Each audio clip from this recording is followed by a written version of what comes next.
Guys, इस video में आज हम डिस्कस करेंगे रीजनिंग का एक topic that is word analogy. और आज वर्ड एनालॉजी में हम कॉन्सेप्ट डिस्कस करेंगे related to product and raw material.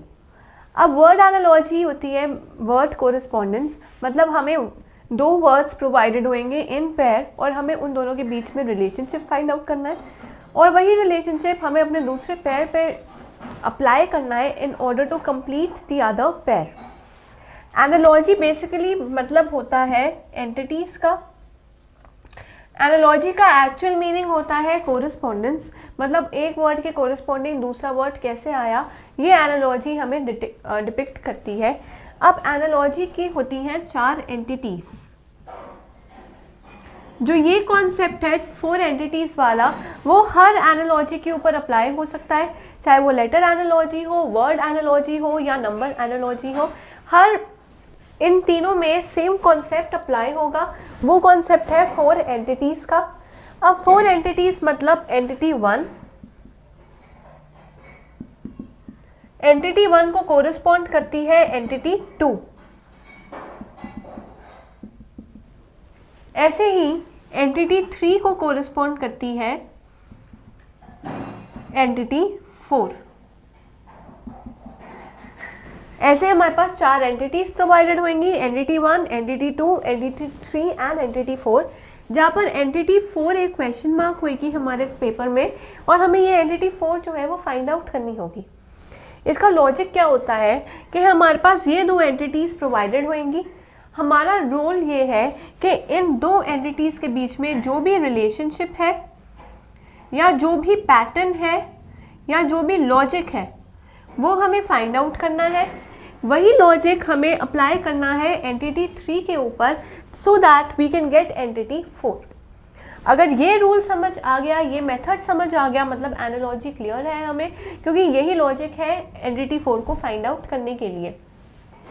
जैसे कि मैंने अभी बात की है कि आज का हमारा टॉपिक है raw material and the products, मतलब कि एंटिटी 1 में होंगे हमारे या तो रॉ मटेरियल या फिर प्रोडक्ट्स और एंटिटी 2 में होएगा या तो प्रोडक्ट या रॉ मटेरियल। तो इनका रिलेशनशिप ही ये होगा, रिलेशनशिप होएगा प्रोडक्ट एंड रॉ मटेरियल, यही इनका रिलेशनशिप होएगा। Let me explain you through example. जैसे इसका फर्स्ट एग्जाम्पल हम ये ले सकते हैं कि butter corresponds to milk, then cloth corresponds to what. हमारे पास ऐसे क्वेश्चंस आ सकते हैं। ये पैटर्न 1 है हमारे इन वर्ड एनालॉजी क्वेश्चंस का। यहाँ पर हमारा रोल क्या है, अगर ये चीज नहीं गिवन है और क्लॉथ किसको कोरिस्पॉन्ड करेगा, तो हमें क्या पता कि वो क्या पूछ रहा है। लेकिन आपको ये क्वेश्चन को क्लियर करने के लिए हमें ये 2 एंटिटीज प्रोवाइडेड होंगी।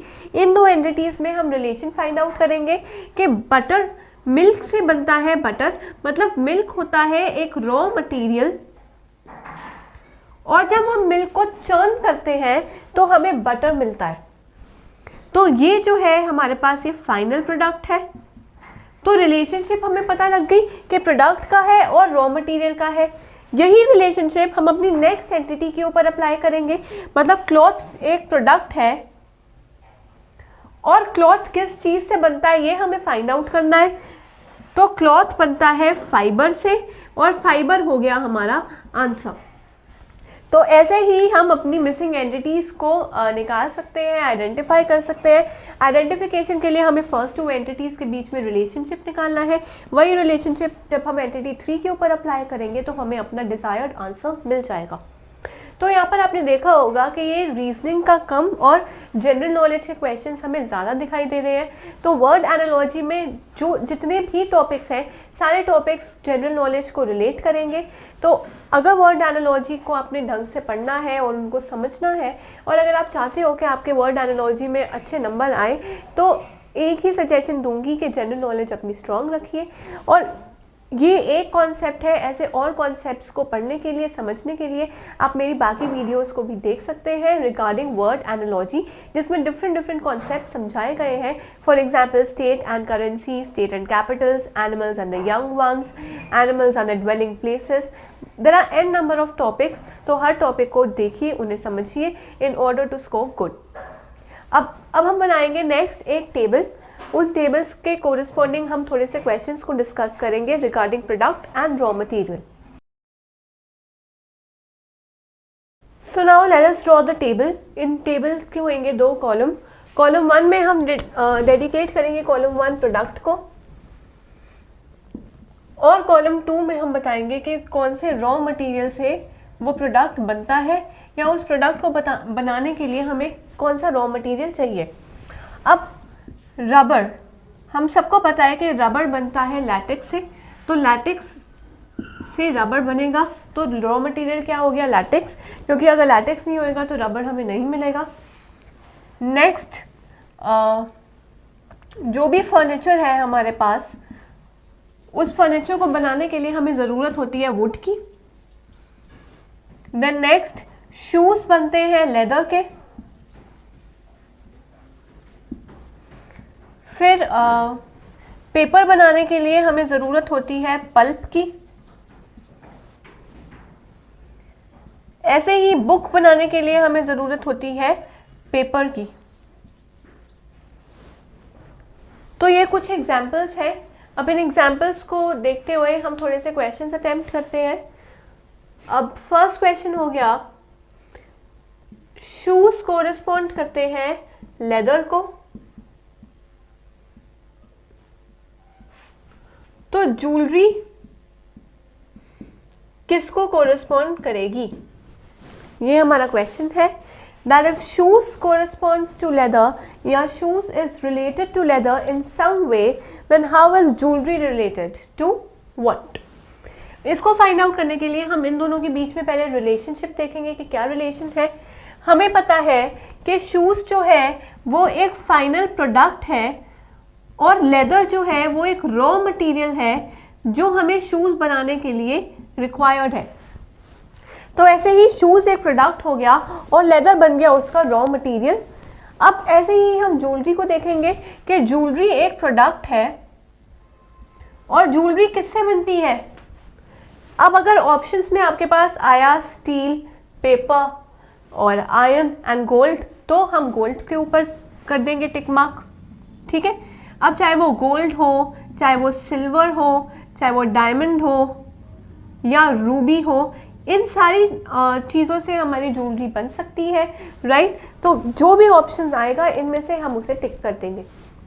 बेसिकली यहाँ पर क्या बताया गया है कि हमें एंटिटी 1 और एंटिटी 2 का रिलेशन फाइंड आउट करके एंटिटी 3 के ऊपर अप्लाई करना है, ताकि हमें एंटिटी 4 मिल जाए। ये क्वेश्चन 1 है। अब दूसरा पैटर्न जो है वर्ड एनालॉजी का ऐसे भी आ सकता है, that if paper is related to pulp, what is rubber related to.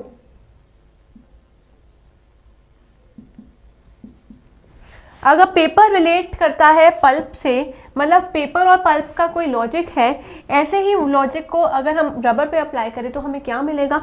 हमें पता है पेपर, हमने यहाँ पर ही डिस्कस किया है कि पेपर एक प्रोडक्ट है और पल्प उसका रॉ मटेरियल है। ऐसे ही रबर एक प्रोडक्ट है और लैटेक्स उसका रॉ मटेरियल है, तो हमारा आंसर आ जाएगा latex.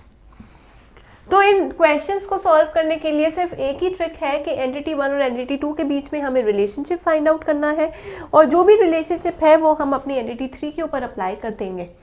And also main agenda ये है कि हमें first and foremost general knowledge होनी चाहिए इन सारी चीज़ों की। हमें पता होना चाहिए कि कौन से रॉ मटेरियल से क्या चीज़ें प्रोड्यूस होती हैं। अब ऐसे क्वेश्चन अगर ये आ जाए, रबर की जगह आ जाए, that how is what is jaggery related to, तो अगर मैं ये पूछ लूँ कि व्हाट इज जैगरी रिलेटेड तो मुझे पता होना चाहिए कि जैगरी एक्चुअल में होती क्या है। पहले तो मुझे ये पता होना चाहिए कि जैगरी का मतलब क्या होता है। जैगरी होती है गुड़, और मुझे ये पता होना चाहिए कि गुड़ कौन से रॉ मटेरियल से बनता है। तो मुझे इतना पता होना चाहिए कि जैगरी रिलेटेड है शुगर केन से,